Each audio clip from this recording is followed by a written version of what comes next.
It was the white rabbit, trolling slowly back again. It seemed anxious, as if it had lost something.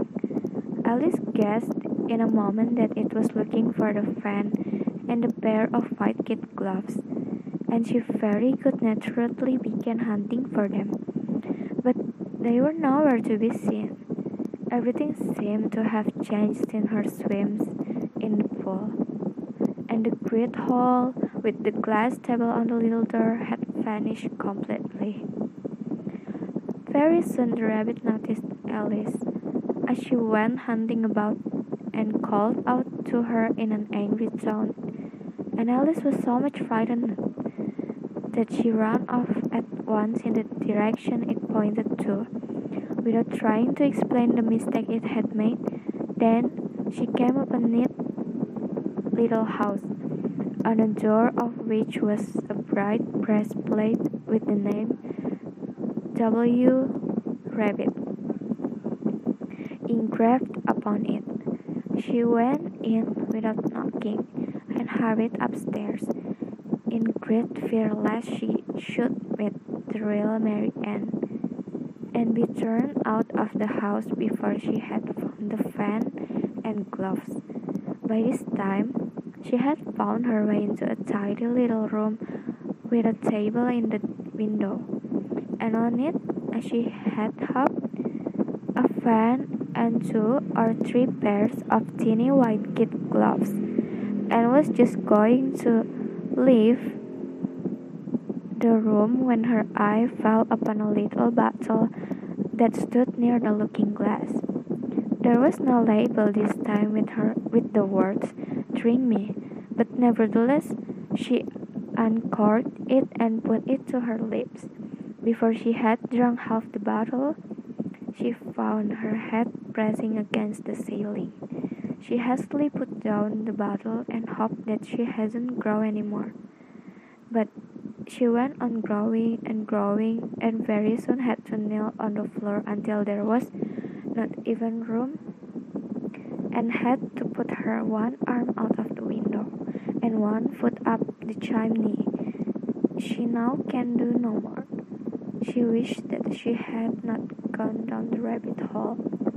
Presently, the rabbit came up to the door and tried to open it, but as the door opened inwards, Alice's elbow was pressed hard against it.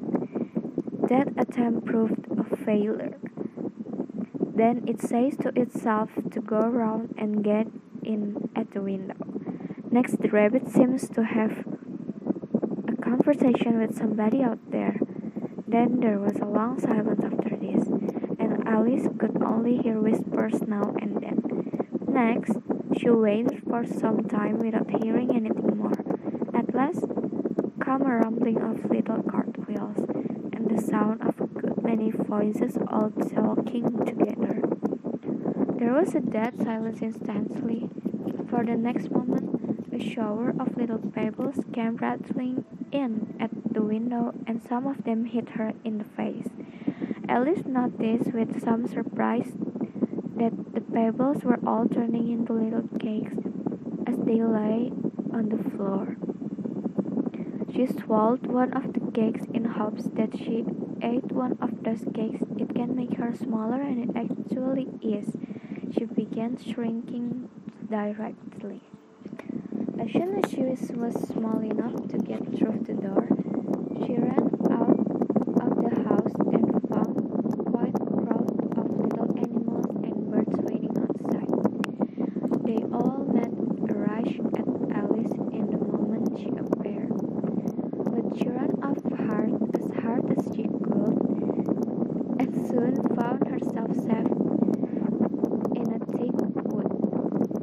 And while she was peering about anxiously among the trees, a little sharp bark made her look up in a great hurry. There was an enormous puppy that would be very likely to eat her up despite all her causing.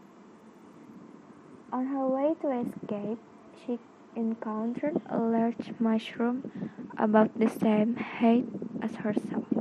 She stretched herself up on tiptoe and peeped over the edge of the mushroom, and her eyes immediately met those of a large caterpillar that was sitting on the top with its arm folded quietly, smoking a long hookah, not taking the smallest notice of her or anything else.